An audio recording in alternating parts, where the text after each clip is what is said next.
Hey everybody, welcome back to another episode of F-Side DFS Fantasy NFL Picks. I'm Roast Mega 31. I'm solo this week. We're thankful for the first 3 weeks to have McKinley with me, but our schedules just didn't work out this time to get it done. Just a reminder also for week 4 here that there is a game at 9:30 a.m. Eastern time in Ireland, in Dublin, Vikings Steelers. So if you're playing season long, make sure if your lineup locks at first game, that you are prepared for that. We have what was it, down to 11 game slate, I think, because there's was Thursday night game, there was the Dublin game, and then there's Sunday night game, and then two Monday night games again. So a little bit of smaller slate before we hit bye weeks, but there's a lot of great action. I think most of the better games are in the 4 o'clock window. So I mean, it might pay just to pay like play the main, but also if you aren't doing really well and need to hedge a little bit, then just make some lineups for just the late in the 4 o'clock window in those 4 games or 5 games, how many there are there. And I think you've got a lot of great choices and ways to build some incredible lineups there. Still got some injuries here, so we'll run through that. And then also, we have the cheat here that's up on. I don't usually go through it in the video if you've watched it a couple times, but I just want to give the disclaimer again. Sorry, I forgot to put the total for Washington and Atlanta. Y- There's so many good plays out there. I'm just for our subs trying to narrow it down to, where I feel we are. So if there's somebody like I don't mention here and you have a question, put it in the chat and I try to go through them. I'm usually tied up Sunday mornings with like usually get NASCAR content and MLB content out, and then I have like church. So, but definitely by 12:30 Eastern time, like half an hour before lock. I try to go through all the comments and stuff and answer as many as I can. So if you see somebody that's not up there, then doesn't necessarily mean they're not a good play. I'm just trying to narrow down the player pool just a little bit in different categories of price ranges to try to help you as a quick reference fill in the rest of your lineup. So first game, Eagles and Tampa Bay. Almost 90 degrees there. Humidity is only 84, so it shouldn't be sticky, but there is a chance of like 40% chance of rain. It's Florida. It happens in the afternoon. So on the Eagles side, they finally had to pass the ball, and it was it was an incredible game and win for them last week, but it definitely showed that the first couple weeks of easy going, just relying on Barkley isn't always going to work. And it's good to see AJ Brown come alive and Devontae Smith get some catches and Goddard be back. So I think this is the same thing because Tampa Bay has traditionally been a run funnel or a pass funnel. So they're pretty good at stopping the run. I don't think that means but Barkley is not going to have a good game here potentially, but I think he's more of a GPP play at his price point, and it hurts, vultures touchdowns with the tush push, and now if they're going to look to like pass it more, and if Tampa Bay is going to be stout and stopping the run, then I think that Hurts is definitely in play, AJ Brown's definitely in play, Devontae Smith's definitely in play, Goddard. Um, and maybe the Eagles D because Baker Mayfield's questionable. I think he'll play. He's a pretty tough guy. He'll probably stick it out. The wide receivers are banged up. Evans is out. Godwin is back in, but my guess is he's going to have a snap count. I don't think he's going to play that much. They're going to try to get him out there and try to um, kick the tires and see what they got and see what he can do. So Baker, I'm going to fade him this week just because I don't know with the injury and stuff how it's going to go. The Eagles have a pretty good defense. Bucky Irving, I'm fine with because if Baker's out there too and having less wide receiver options, Bucky does get catch out of the backfield. White and Tucker really haven't vultured too much recently. He's definitely the guy, the bell cow. Uh, Egbuka kind of goes up onto the receiving chart there. I mean, Godwin could be like sleeper in GPP, but at 6K, what are you gonna get? Like 10 points out of him, maybe? Like you maybe catch a touchdown. I don't know. I think just risky. The one I really like here is Sterling Shepard because he's only 4K, and I think he can get you 7 to 10 DraftKings points. if everybody else is banged up. And then you have the tight end that's out there also, but he hasn't been featured as much. And I think with like Godwin and once all these pieces get healthy, I think that he's just going to kind of blend in and not really be DFS relevant anymore. And I wouldn't really touch Tampa Bay defense at all.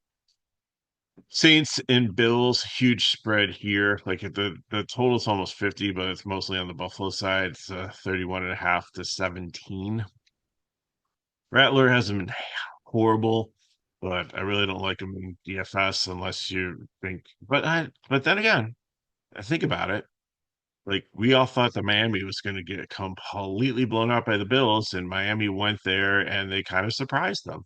And they actually, even though they lost the game, they put up a decent fight, and they actually, made some progress on this Bills defense. So I think that Rattler is a YOLO GPP play, but definitely someone that you can look at. Kamara, I mean, teams have been able to run okay on Buffalo. The Miami second running back was pretty strong against them, and Kamara is still out there. He catches balls out of the backfield, so he's in play. Olave is going to be probably pretty popular too as their number one wide receiver. Uh, Sheeds are also. I don't think Cooks or anyone else around a touch, but Juwan Johnson is solid also. So that's where I really probably narrow it down to the four if you like taking if you're taking a chance with Rattler, Olave and Johnson is who I pair it with maybe Kamara and then maybe a little Shaheed. On the Bills side, I mean you can play Josh Allen alone. You don't necessarily need, and he's one of the ones that has been really good. And they talk about just getting everybody involved, and they've done a really good job of that. You'd see Coleman and Shakir and Palmer really has probably been the one that I thought would have the most potential coming over from was it, Arizona. Was pretty good there, but he's an outside receiver, really hasn't. Couple maybe big catches, but nothing, not the volume that you see. Like Coleman's the volume guy, and then Shakir after that. And then Elijah Moore is getting like a lot of kind of gadget plays and stuff coming over from Cleveland. I don't know if he may have stopped in between. I kind of lost track there, but I do remember he's on the Browns. So between those ones and then Kincaid and Knox out there, just like so many mouths to feed, it's hard to um, pick uh, wide receiver or pass catcher to pair with Allen. So I just think you just hope he completely spreads out. And even like Hawes, the third string um, tight end, caught a touchdown pass on Thursday Night Football last week when they played. So like you don't know where the ball's going. So like Holtman, I think is the safest bet, and then Shakir be number two. If you want to get really cute with a really cheap play and throw Elijah Moore in there, that's fine. But I think Kincaid's probably the matchup against the Saints would probably be the Kincaid or Coleman is where I would go with this. But play Allen alone. He's got the rushing upside. Play the Bills defense definitely, and then Cook. Cook has last year I was like so skeptical. I thought he was like an afterthought, but he has really come alive and has been a solid play. And behind McCaffrey, I think he's my second favorite pay up for running back if you have the salary this week. So, and I think even though Ty Johnson and Ray Davis come in there a little bit, I think Cook still in garbage time might still get the carries over one of them. So that could add up to, but he might be able to have done enough by time like the fourth quarter's there to have like a really solid day, pay off his price tag, be someplace from like say 18 to 22 DK points, and I'd be happy with that. Okay, next game moving on is Carolina and New England Patriots. And Bryce Young looked really good against Atlanta, and the Patriots have shown that they can be thrown against. Hubbard, I don't know if I really like him here. I think they want to try to establish the run, and maybe this is a good opportunity to do so against New England, who has not been great against the run. he's got some banged up wide receivers like Ted McMillan is questionable. Like I know Leggett and and I think Brown are both out. So it's going to be Renfro's still there, like left over from his days at the Raiders, and a tight end situation. Sanders is questionable also, so it, I don't know. It could be quite an interesting game if McMillan's out here. I don't know. Maybe they rely on Hubbard, and maybe that's a great sleeper play for you. Maybe Bryce Young has to run more. Or, I don't know. But sounds like if Tut's out, that New England defense could be a solid play. Um, for you there. On the Patriots side, there's a lot to like here. May has been solid. Probably can get you around 20 DK points at 5-5. That's good for me. I don't like the wide receivers. Like Diggs is there, but hasn't really. He's more like the deep threat and everything. Butte, we thought was going to be more the possession guy. Started out pretty strong, but kind of faded back. But Hunter Henry is like the one that I would look at. To pair with May if I'm pairing everything. I'm not touching this backfield situation. McKinley said it best in our Discord, where there's three things in life that you can count on: death, taxes, and Ravonde Stevenson fumbling the football, which I believe he had like two of them last time. So Travion Henderson, like I think he's just gonna eventually like surpass him, but it hasn't happened yet, and I don't understand why. Um, so he's someone to look at down the road, but I don't think I'd really play him like too much here. So really like May, I think he's solid, especially in cash games. Hunter Henry, a good pairing there. Really not touching anybody else here, but New England defense, I think you can also play. Commanders and Falcons. The Commanders are another team that is absolutely decimated. So I think I said previously that Brown was on Carolina. Sorry about that. I believe he is on the Commanders. Like, let me just see if he still is out. So yes, he is with a groin. So I thought he was questionable, but I had him read. I just wanted to double check on that. So you have McLaurin out, you have Brown out. Obviously, they lost Eckler, their running backs. So and the quarterback Daniels is out also. So Mariota looked okay there. Has a little bit of rushing upside. Krusky Merritt is also questionable. Or Krusky Merritt. Um, I just made him Irish unintentionally. Uh, he's questionable. So is Chris Rodriguez going to be the one? McNichols has made some appearance. So what do we do with the Washington side? Mariota, I think is fine to play. His price tag has gone up from the minimum. He's 5K, but I think that's fine. Deebo Samuel seems like the logical pick, but don't sleep on Luke McCaffrey. This one guy has been lurking out there and all of a sudden can come out and he reminds me of the guy on Cincinnati that Isov Iosovich, uh, who's like kind of that like third wide receiver that if somebody's out that all of a sudden can come alive and is usually in like the 3K price range and gets a bunch of catches and is like a solid play. But I think I really like Zach Ertz here also because I think Mariota's got some good chemistry with him. I played him last week and it worked out pretty well with Mariota.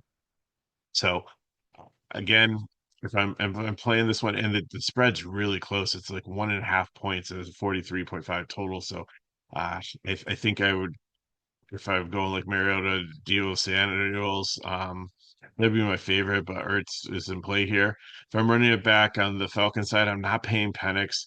I think he's got Kirk Cousins like breathing down his neck, and I think he's got a short leash, and you might see him replaced. Bijan Robinson, super solid. If you can pay up for his price tag, go for it. That's good there. London, I really like his possession receiver, so doesn't matter who's quarterback out there, he'll get his share of balls. Mooney is the deep threat at 4.7, can get if he catches a long pass for a touchdown, 10 to 15 DK points at 4.7. That's super solid. And Pitts continues to be like an enigma. It's like a disappearing act. Like sometimes he's there, sometimes he's not. So I don't really trust that. I think the Atlanta defense is going to be pretty cheap and one of the best buys there because if the Commanders are just decimated with all these injuries, it's at home in Atlanta. I think that they can be serviceable and be able to maybe hold them even below the 21 points that they're supposed to score, according to Vegas. Next up, we have the surprising Cleveland Browns, who had a great win last week, shocked the world, and took down Green Bay. And their defense has been solid. But then again, Detroit's defense has been solid also. They played really well against Baltimore last week, and the offense has just come alive, and they have so many different ways to score out there also. So starting with Cleveland, I think the Lions have a pretty good run defense. So I mean they're a pass funnel, and I don't know if I really want with like Aiden Hutchinson healthy and chasing around Flacco there. Like I just don't. He's not a mobile quarterback by any means, and I just think it's just going to be disastrous. So if you want to look at the running game a little bit here, then Judkins, I think, is the one that you want to consider. I'm not Ford, I think, is just going to be the backup now. Pass catchers like Judy had a down game and was very disappointing, so maybe it's a bounce back. Tillman was like hot early on and just has kind of faded away. And then if you can figure out the tight end situation between Njoku and Fanning and who's going to get the targets and who's going to get the yards and who's going to get the touchdowns, I just think this is a giant mud puddle. So I'm probably not playing any Cleveland. I if you want to in a GPP play the Browns defense and you think they're going to continue to be stout and but this game's indoors and Jared Goff usually plays really well there. So on the Lions side of it, Goff I think is solid. If I'm pairing him with a pass catcher, it depends on if you want to go safety with volume, then St. Brown started to get more catches and looked pretty good there. And Jameson Williams, he just needs that one like home run ball in the course of a game at 5'9" to pay it off. So I think either one of them are good plays there. Laporta, you can throw in there also. For the running game, like I think they're gonna shut down Montgomery. I think you can play Gibbs because he can catch some balls out of the backfield a little bit more than running between the tackles, where Cleveland really seems to be able to clamp down and shut you down. So Detroit, and they're favored by 10, and if they blow them out, like are you gonna get a bunch of or they got to throw like Craig Reynolds in at the end to kind of protect um their players. Like we saw some injuries over the last couple seasons with Montgomery and Gibbs, and I think Dan Campbell is as risky as he is out there. I think that he's one that can definitely be a little bit conservative. Like and Detroit sometimes doesn't like turn it off. They keep their foot on the gas and the pedal to the metal through the course of the game. I have to think at some point that uh, if one of the things that has kind of derailed them the last couple of seasons is coming as having injuries on offense and defense. So if the game is in a hand and it's not and no doubt and no question, then like why are you not throwing out like your second and third string players to just play out the rest of the time on the clock and to avoid some injuries? So that's the only thing that's mildly concerning. But Goff, Gibbs, St. Brown, Jameson, Laporta, Lions D, all good plays there. Tennessee and Houston, the battle is the Oiler Bowl. And I think this is a rivalry in sports that like kind of is like in the background that people don't talk about that much. It's not like Yankees, Red Sox, or Lakers, Celtics, or like any of the classic rivalries that you know about there, Duke, Carolina, things like that. But the Titans left Houston to go to Tennessee, and they were the Oilers for a while, and then they threw out the name and became the Titans, and then Houston was awarded a franchise again by NFL, and then they went back and became an expansion team as the Texans. but there's been a lot of like fighting over like who are the Oilers now, and a lot of trolling. And I believe it was last year for one of the games that I believe it was Houston trolled Tennessee by wearing the Oiler um, throwback uh, uniforms for their home game, and Tennessee got all bent out of shape about it because they felt that they should sell the rights for them because even though they left and changed the team name, that they were the actual Oiler franchise. It's not the Houston Texans, which is an expansion franchise that just happens to be in the same city. So uh, I don't think it's going to play too much into the game, but those things are always fun, and it's Houston's favored by 7. They started to come alive a little bit more offensively. I don't think that they're playing up to their potential, but this is a great game to get there because Tennessee's defense has been bad on both sides. So starting we kind of see like Cam Ward, I'm not touching.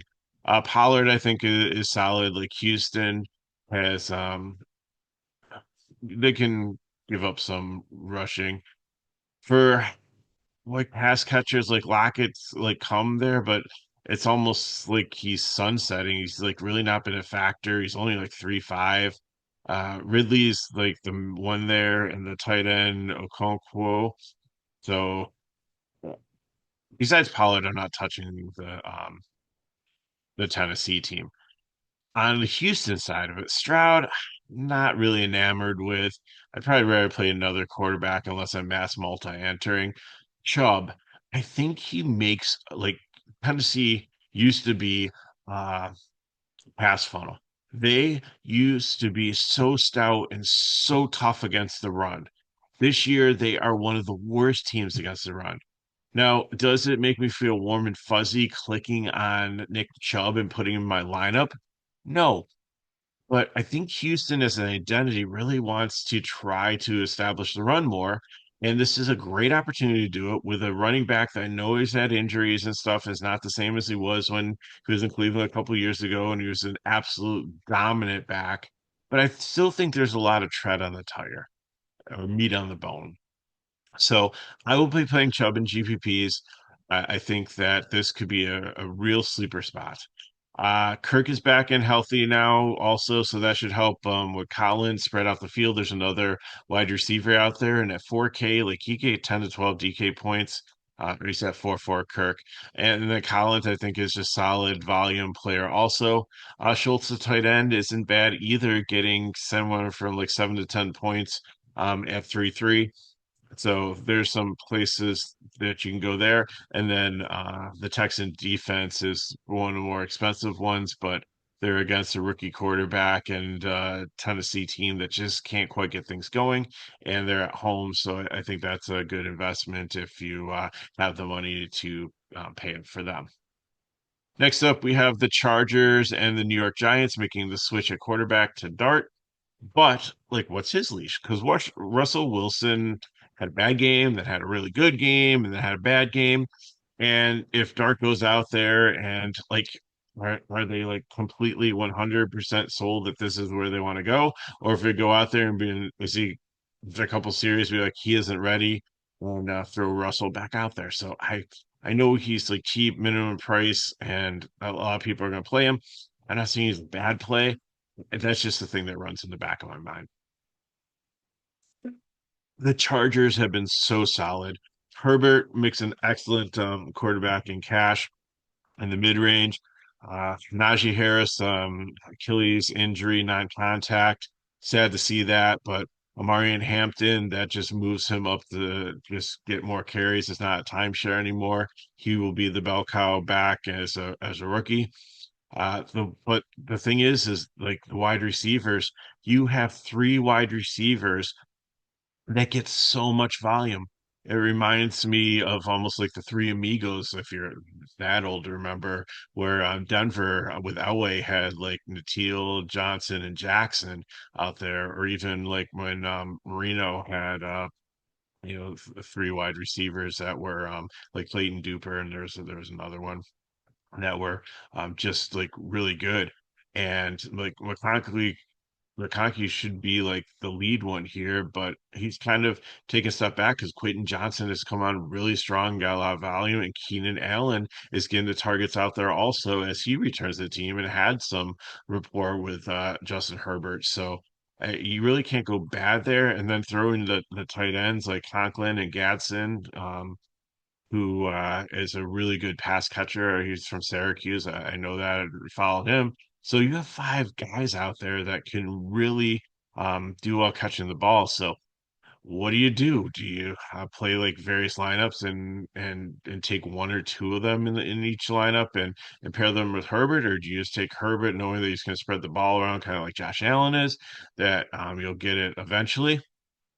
I think this is the opposite situation as you would for um, the Rams, where you've got Stafford out there and you've got some really good wide receivers. I'd rather take the wide receivers than Stafford.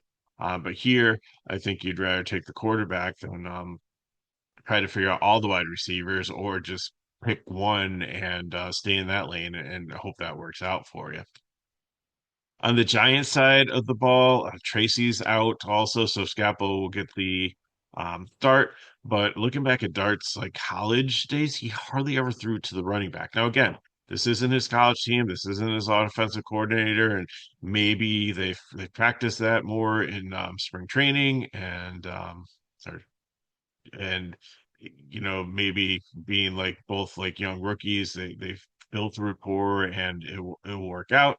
Skeppel's definitely a decent like running back with a lot of talent, a hard runner. uh, so how's he going to work out with like neighbors and the rest of the wide receivers here? Like I don't know. So I think Dart's gonna be super popular. um and I think Scappo is going to be pretty popular too. Both could probably be 15% owned, even Neighbors, um, all three of them. But I really don't like anybody else on the Giants. And I think the Chargers defense is another solid play, especially if you're playing Hampton. I love pairing bell cow like workhorse running backs with like good defenses than a good matchup because it just seems like if the defense shuts them down, then the running back just gets the carry after carry just to kind of run out the clock at the end of the game, and the points can just keep on adding up. Okay, Jacksonville and San Francisco, first game of the 4 o'clock window here, and let me count to see. Okay, so we have 4 games in the 4 o'clock window. And like I said, this could be its own separate, it is its own separate slate on DraftKings, and there's a lot of good plays just in these next 4 games. So Jacksonville and San Francisco, Trevor Lawrence, I just don't trust him here. He's okay.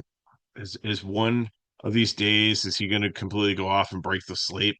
Possibly this season. I don't know if it's going to be this one against San Francisco. Their defense is pretty good. Uh, the running back situation, like it's still ETN's ball game, but you have Tootin still there, and I keep on saying, LaQuinn Allen, very very talented. Also, when I watched him at Syracuse, a very good runner, very good catching balls out of the back of the field. Do not play him. I'm just keep on mentioning this because down the line, if any of these two get injured, you might see him get a chance. Pass catching, Thomas is I have him on my season long team. I hope he gets going. I just haven't been super impressed with what I've seen out there. So we'll have to see if they pick it up against San Francisco. Here, it's just not been pretty, and it might help because Demami Brown is questionable. He did not practice on Friday, so we'll have to see if he plays or if he's out.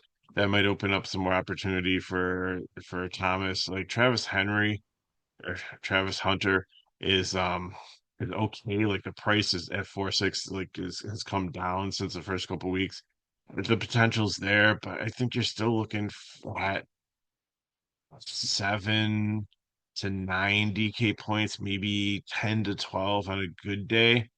And then Strange to tight end. Like again, I drafted him season long because I waited too long at tight end, and I thought he did really well when he got opportunities when other guys were out in previous seasons. But And he's been okay, but still, you're probably not looking at a ton.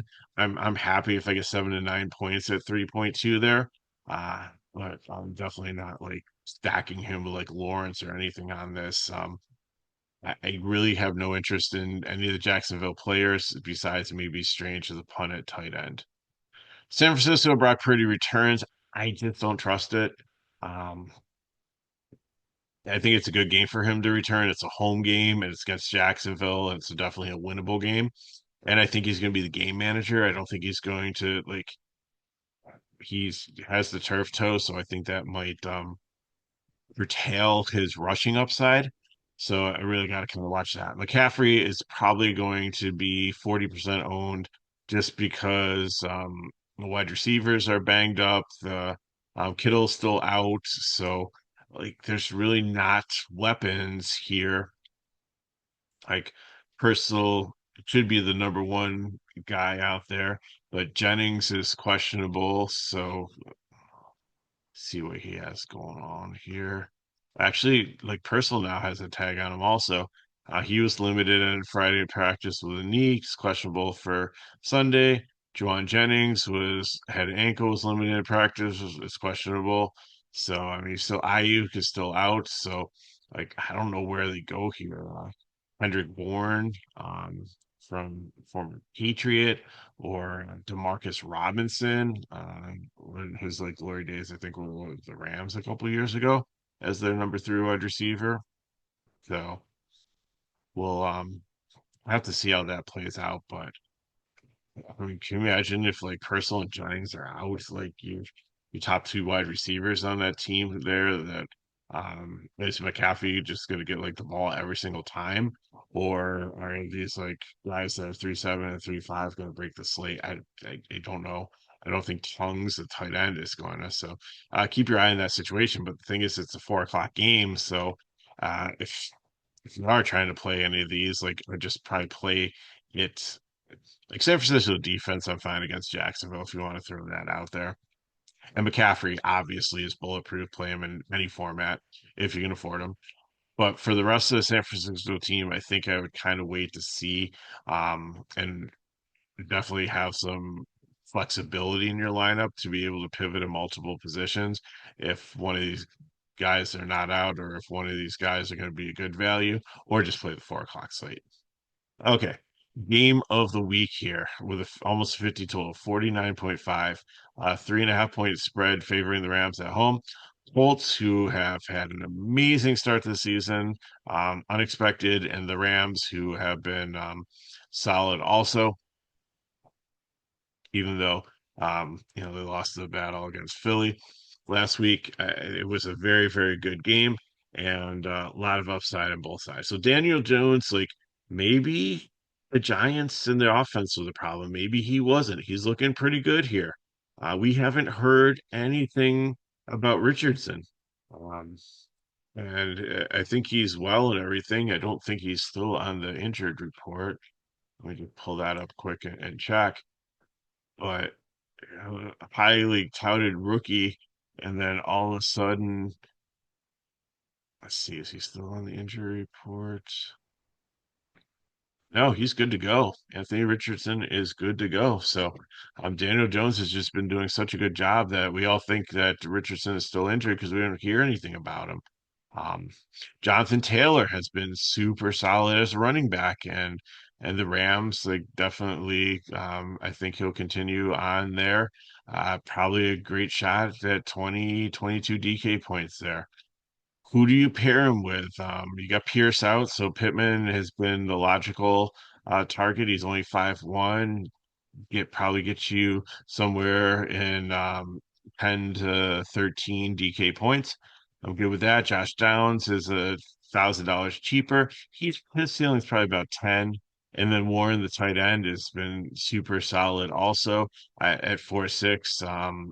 13 to 15 DK points is in definitely in reach there. So another great person to pair with Daniel Jones.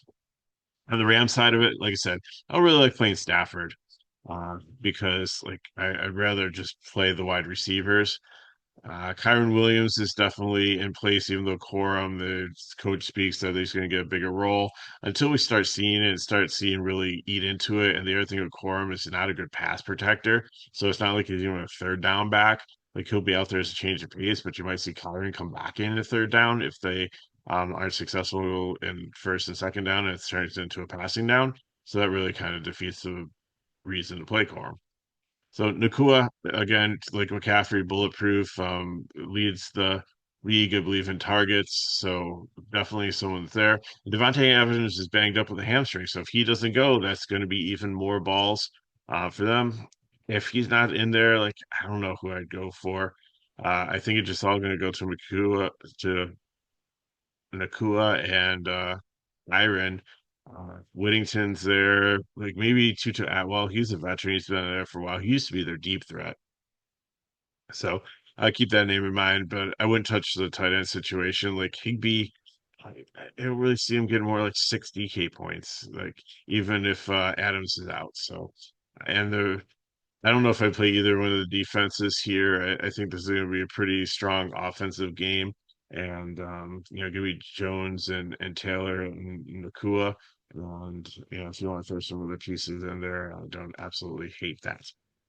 Bears and Raiders. Caleb Williams looked pretty solid last week. Geno Smith bounced back after a horrible Monday night game and looked better. The Bears have turned into a complete run funnel, so I think Gentry, this is an awesome game for him. A tough runner against ru- um, a defense that is very vulnerable to that. So we saw Myers have a great game. Trey Tucker coming alive. Brock Bowers is getting more healthy. So I don't know if I trust playing Geno Smith. I think if you do this, like play Caleb Williams and then run it back with these Raiders pieces, um, with like Gentry and then Myers and or Bauer. And then on the Bears side, like Swift is banged up, and I don't really. Raiders defense has been okay. Um, against and pretty good against the run. Last year they were a pass funnel, and I think it's like they're yellow because I haven't really confirmed it or see evidence to say it's not true. So I'm going to kind of keep it that way for now. So I'd rather be passing against them than running. So Adunze, Moore, Clement, if Love, is it Loveless, the tight end that they drafted that had a ton of hype in preseason, I remember, but just doesn't look. Loveland is limited. He's questionable. So if Loveland's out, I think that makes Komet a better option for you if you're stacking in this game. Defense wise, I don't know if I play either one of them. I think it's like this the over under might be a little bit I think this game could get up to 54, 55.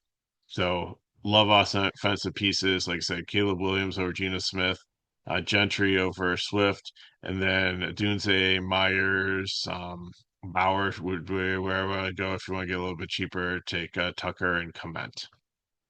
A final game here, and really good game also. Number two game of the week, 48.5 total, a 2.5 point spread.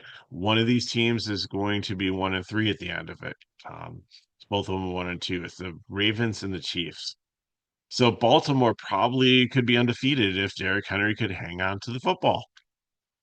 They have had three straight games with three crucial fumbles, and didn't really hurt them against Cleveland because they had enough offense, but it really did hurt them against Buffalo, and it definitely hurt them against Detroit. So Lamar Jackson, I think, is a solid play here, standalone or paired up. Henry, I don't know. The Chiefs have always been a pass funnel, and they've been good against the run. I'm not as good this year, and Henry's been exceptional. And I don't know if him trying to cover up the ball is going to mess with his running style and not make him as effective. So kind of wait and see. Like I like the play, don't love the play, probably more GPP for me. Flowers, I think you can play in cash if you want to pair him with Lamar. Bateman, Hopkins are just GPP darts. And then Andrews, I think, is safe to play in cash also. But it looks like Isaiah Likely is going to be active. So that could be sneaky and that could eat into Andrews. We'll have to see how that plays out because when all of them were on the field, he did pretty well. And I don't know if I really want to play the Ravens D here against Kansas City. I know they've been struggling, but I think, they'll find some ways to put up some points. And until I see things solidified, or they're playing a lesser opponent, I'm not playing the Ravens D. Kansas City D, same thing.